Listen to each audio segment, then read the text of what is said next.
इस वक्त की दोस्तों तमाम बेहद बड़ी खबरें, मुख्य समाचार आप लोगों के लिए लेकर के आए हैं दोस्तों, जहां पर एक एक करके चलेंगे। तमाम बेहद बड़ी खबरें, मुख्य समाचार आप तक आगे इस वीडियो के माध्यम से पहुंचाएंगे, इसलिए लगातार हमारे साथ आगे इस वीडियो में दोस्तों बने रहिएगा। सभी बड़ी खबरें, मुख्य समाचार जानना आप सभी दोस्तों के लिए बेहद ही जरूरी है। तो वहीं दोस्तों खबरों की तरफ बढ़ने से पहले अगर आप लोग भी इंडिया गठबंधन और राहुल गांधी के समर्थन में खड़े हैं तो अभी इस वीडियो को लाइक कीजिएगा दोस्तों, और कमेंट बॉक्स में कमेंट कीजिएगा #वी सपोर्ट इंडिया। दरअसल दोस्तों पहली बड़ी खबर बताते चलें। सुप्रीम कोर्ट के वरिष्ठ अधिवक्ता कपिल सिब्बल ने घेरा है केंद्र की मोदी सरकार को। जी हां दोस्तों, देश के अंदर लगातार केंद्रीय एजेंसियों की मनमानी दिन पर दिन बढ़ती ही जा रही है। उसी पूरे मुद्दे पर राज्यसभा के सांसद कपिल सिब्बल भड़के हैं। बताते चलें, कपिल सिब्बल ने कहा है कि भारत में स्वतंत्रता मर चुकी है, कभी भी किसी को भी गिरफ्तार किया जा सकता है और फिर उसको जमानत भी नहीं मिलती है। पीएमएलए कानून का यहां पर उन्होंने जिक्र भी किया है और कहा है कि इस कानून में ईडी को कई ऐसी शक्तियां दी गई हैं जिसके बाद यहां पर ईडी किसी को भी कभी भी गिरफ्तार कर सकती है और फिर उसको कोर्ट से जमानत भी नहीं मिलती है। अगर ऐसे ही केंद्रीय एजेंसियों की मनमानी चलती रही तो फिर देश में विपक्षी नेता कोई भी जेल के बाहर नहीं रह पाएंगे। सभी विपक्षी नेता 24 के चुनाव के पहले ही जेल में डाल दिए जाएंगे। इसलिए सीजीआई को अब खुद सामने आकर के लोकतंत्र को बचाना चाहिए। एक वही हैं जो लोकतंत्र को बचा सकते हैं। ये यहाँ पर कपिल सिब्बल, जो कि सुप्रीम कोर्ट के वरिष्ठ अधिवक्ता हैं, वो सामने निकल के आए और ये बड़ा बयान दिया है। आप लोग कपिल सिब्बल के बयान से सहमत हैं या नहीं? अपनी राय भी कमेंट बॉक्स में जरूर बताइएगा, हाँ या ना में। एक और अपडेट की तरफ बढ़ते हैं। पीएम मोदी ने एक बयान दिया जिसमें उन्होंने कहा कि अगले 5 साल तक देंगे मुफ्त राशन, जिसके बाद यहां पर वरिष्ठ पत्रकार रवीश कुमार ने जमकर के उनको यहां पर ट्रोल किया है। रवीश कुमार ने ट्वीट करते हुए कहा है कि मतलब 2020 से 2028 तक 80 करोड़ लोगों के लिए कुछ नहीं होने वाला। आर्थिक तरक्की की तस्वीर खुद ही पेश कर रहे हैं ये लोग। चुनावी घोषणाओं से पता चल रहा है कि इस देश की आर्थिक हालत कैसी है। चुनाव के बीच ऐसी घोषणा क्या आचार संहिता में आती है क्या? रवीश कुमार ने आगे कहा है कि जिस देश में 80 करोड़ लोग यहां पर सरकारी राशन पर डिपेंड हैं, उस देश में यहां पर आर्थिक स्थिति क्या होगी उससे ही अंदाजा लगाया जा सकता है। आगे दोस्तों आप लोगों को बताते चलें, मैंने पहले भी कई बार कहा है और आज एक बार फिर से कह रहा हूं, देश के 80 करोड़ लोगों को मुफ्त राशन यानी कि रेवड़ी देना किसी भी सरकार को अपनी उपलब्धियों में शामिल नहीं करना चाहिए। यह बहुत बड़ी विडंबना है कि देश की इतनी बड़ी संख्या रोटी के लिए सरकार की मोहताज है। यह उपलब्धि नहीं बल्कि विफलता है। यह यहां पर पूरा मामला सामने निकल के आया है। दोस्तों आप लोग रवीश कुमार की बातों से सहमत हैं तो वीडियो को लाइक कीजिएगा, अपना समर्थन दर्ज करवाइएगा। एक और अपडेट की तरफ बढ़ते हैं। सुप्रीम कोर्ट की संवैधानिक बेंच के फैसले से ठीक पहले यहां पर सरकार का खेल शुरू हो चुका है। एक बार फिर से शुरू हो रही है।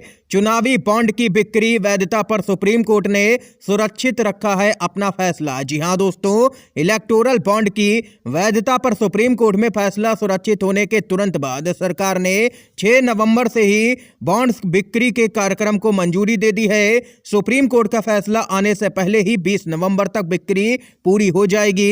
बताते चलें आप लोगों को, यहां पर सुप्रीम कोर्ट ने चुनाव आयोग से यहां पर वे दस्तावेज मांगे हैं जिनमें यहां पर यह साफ हो पाए कि अब तक पार्टियों को कितना फंड किन किन स्रोतों से मिला है। पूरी जानकारी एक सील बंद लिफाफे में मांगी गई, लेकिन उससे पहले ही सरकार ने अपना खेल शुरू कर दिया है। बताते चलें, एक रिपोर्ट के माध्यम से खुलासा हुआ कि जब से चुनावी बॉन्ड की योजना लागू हुई है तब से 95% यहां पर फंड सिर्फ एक ही पार्टी को मिला है, जिसका नाम है बीजेपी। और ये फंड किसने दिया, कहां से आया, इसका कोई भी अता पता नहीं है। सरकार को पता है लेकिन विपक्षी नेताओं को पता नहीं है, ना ही जनता को पता है, जिस पर सुप्रीम कोर्ट भड़का और सुप्रीम कोर्ट का जल्द ही आदेश भी आने वाला है। पूरे मामले पर योजना रद्द भी की जा सकती है दोस्तों सुप्रीम कोर्ट के द्वारा। एक और बड़ी खबर बताते चलें। मध्य प्रदेश में पीएम मोदी कर रहे थे जनसभा को संबोधित, शुरू होते ही सामने से खिसक ली पब्लिक। जी हां दोस्तों, बताते चलें, पीएम मोदी यहां पर मध्य प्रदेश के दौरे पर पहुंचे थे और वे यहां पर रैली करने वाले थे, लेकिन रैली के दौरान कुछ अजब ही नज़ारे नजर आए। जी हां दोस्तों, पीएम मोदी जनसभा स्थल पर पहुंचे और भाषण देना शुरू ही किया तो वहां पर बैठी जनता तुरंत उठ करके जाने लगी। पीएम मोदी भाषण देते रहे और जनता धीरे धीरे जनसभा से रफूचक्कर होती रही। ये सारा नज़ारा वहां मौजूद लोगों ने यहां पर फोन में कैद कर लिया। इतना ही नहीं, जब ये तमाम वरिष्ठ बीजेपी नेता जनसभा स्थल पर पहुंच रहे थे, उस दौरान भी रास्ते में यहां पर शिवराज के खिलाफ नारेबाजी हो रही थी। जबरदस्त गुस्सा नजर आ रहा है बीजेपी सरकार को लेकर के। यहां पर जनता के बीच में जमीनी स्तर पर काफी गुस्सा है जनता के बीच में शिवराज सरकार को लेकर के, जिसका खामियाजा अब यहां पर देख सकते हैं कि बीजेपी को भुगतना पड़ सकता है विधानसभा चुनाव में। ये यहां पर खबर आई है दोस्तों, पीएम मोदी की रैली पूरी तरह से फ्लॉप हुई है। अपनी राय भी दोस्तों कमेंट बॉक्स में बताइएगा। इसके साथ ही एक और अपडेट की तरफ बढ़ते हैं। मध्य प्रदेश से खबर आ रही है, चुनाव से पहले कमलनाथ ने की है 2 बड़ी घोषणाएं। कहा सरकार बनी तो पहला हस्ताक्षर इस फाइल पर होगा। खबर बताते चलें, मध्य प्रदेश की चुनावी पिच पर जोरदार ढंग से बैटिंग कर रहे कांग्रेस के दिग्गज नेता कमलनाथ यहां पर 2 बड़ी घोषणाएं करते हुए नजर आए हैं। उन्होंने कहा है कि कांग्रेस की सरकार बनने पर सबसे पहले 1500 रुपए महीने वाली नारी सम्मान योजना की फाइल पर हस्ताक्षर किया जाएगा। इसी के साथ कमलनाथ ने यहां पर प्रदेश के नागरिकों को इलाज का अधिकार कानून बनाने का भी ऐलान किया है और कहा है कि यहां पर इलाज का अधिकार जनता को दिया जाएगा, मुफ्त में इलाज होगा। ये यहां पर दोस्तों कमलनाथ ने 2 बड़ी घोषणाएं की हैं और कहा है कि सबसे पहले इन्हीं 2 फाइलों पर हस्ताक्षर किए जाएंगे कैबिनेट की बैठक में। इसके साथ ही एक और बड़ी खबर की तरफ बढ़ते हैं। राजस्थान में बीजेपी पिक्चर में ही नहीं है। मुख्यमंत्री अशोक गहलोत बोले यहां पर कांग्रेस बनाम ईडी चल रहा है।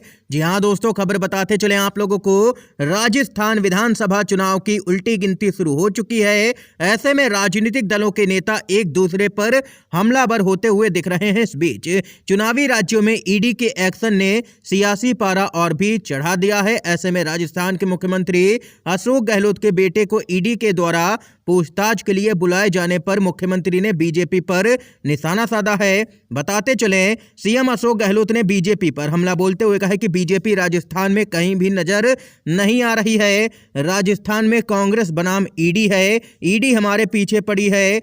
उनका कहना है कि मेरे बेटे को दिल्ली बुलाया गया, कोई केस नहीं, कोई शिकायत नहीं, कोई एफआईआर नहीं है। झूठी शिकायतें करने वाले बीजेपी की ओर से हैं। ये लोग सरकारी एजेंसियों का दुरुपयोग कर रहे हैं।